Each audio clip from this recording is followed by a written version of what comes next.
What's up, ladies and gentlemen of YouTube? Boogie2988 coming at you live as I get through the power of the internet. And every time I stream on Twitch, people ask me, Boogie, I just got a brand new console or a brand new gaming PC.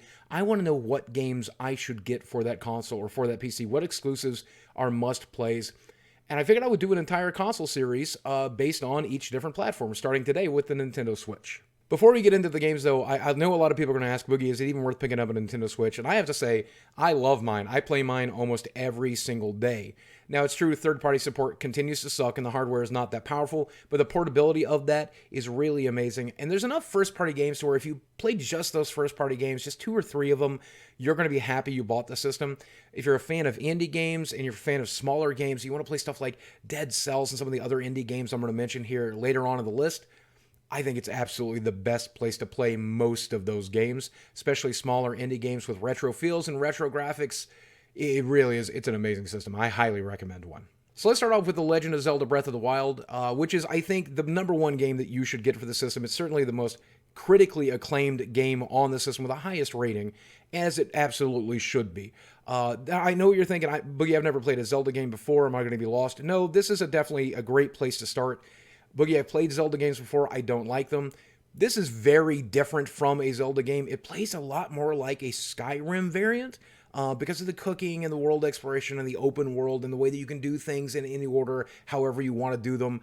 And that's just for starters. I personally put 100 hours into this game and still didn't find everything and do everything there was to do in the game, though I did complete the main storyline. But even for somebody who completes the main storyline, there's still plenty of stuff to do afterwards, as well as a new game plus mode known as the Master Quest, and then of course there's the DLC, which I still haven't touched. And at some point I'm going to go back and play the harder version of the game and go through the DLC and all of the trials.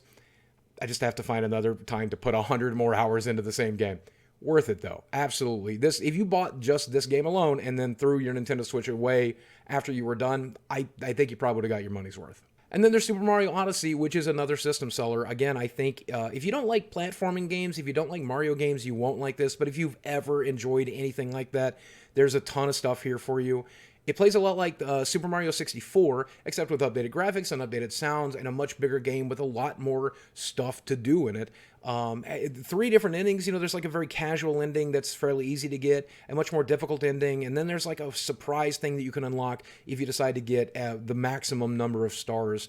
A good number of worlds here and a lot of stuff to do, and it's not your traditional Mario game in that there's like multiplayer modes through the balloon system where people can hide balloons and you can try to find them, so it gives you some level of replayability. There's a ton of costumes and stuff to unlock.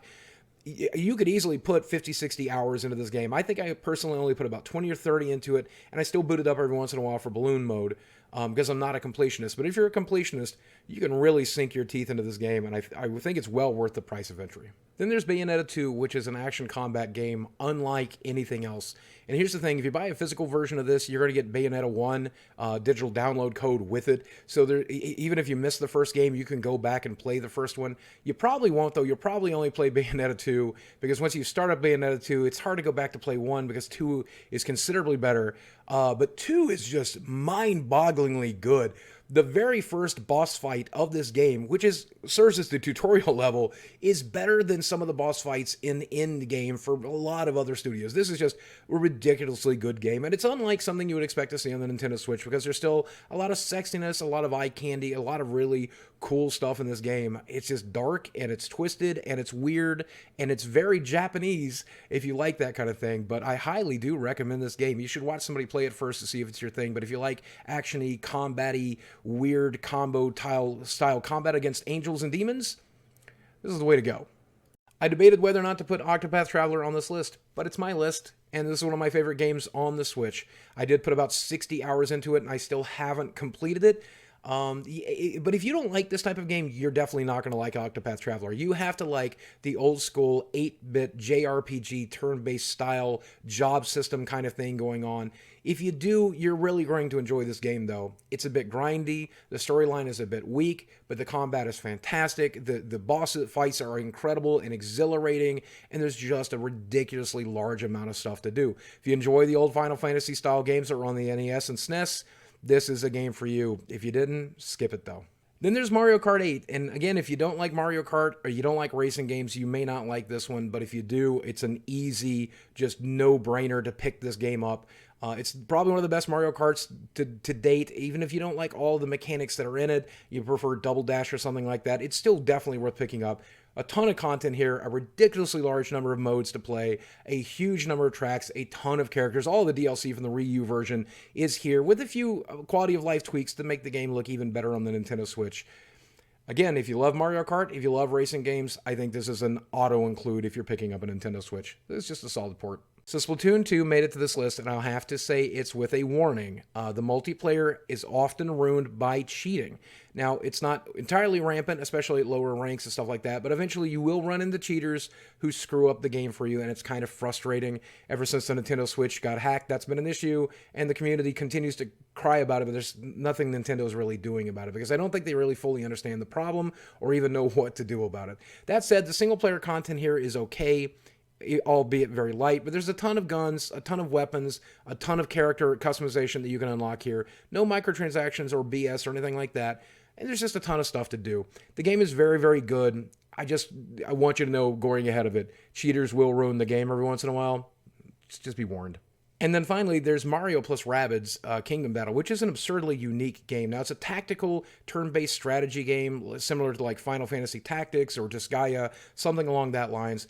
Very solid graphics, and it takes place in the Mario universe with Rabbids invading it. So you get this like really weird tongue-in-cheek feeling with some really unique boss fights, and you get all your favorite characters from Mario. The DLC, I think, includes Sonic as well, though I haven't purchased and played the DLC, so fair warning, I don't know if it's any good. But this is a very unique game. If you like tactical games, if you like the XCOM style games, I think you're going to love this one. It's a very, very solid version of that, and it's just cute as hell, too.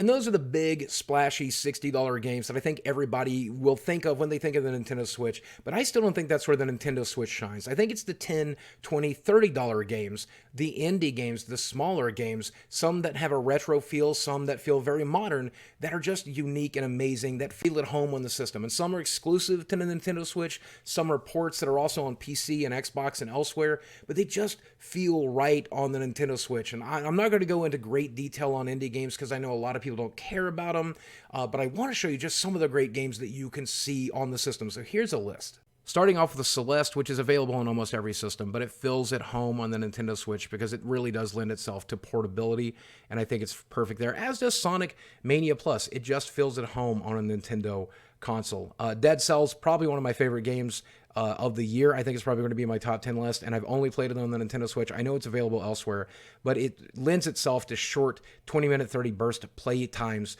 so it was really decent on a portable system. Hollow Knights is, of course, amazing as well.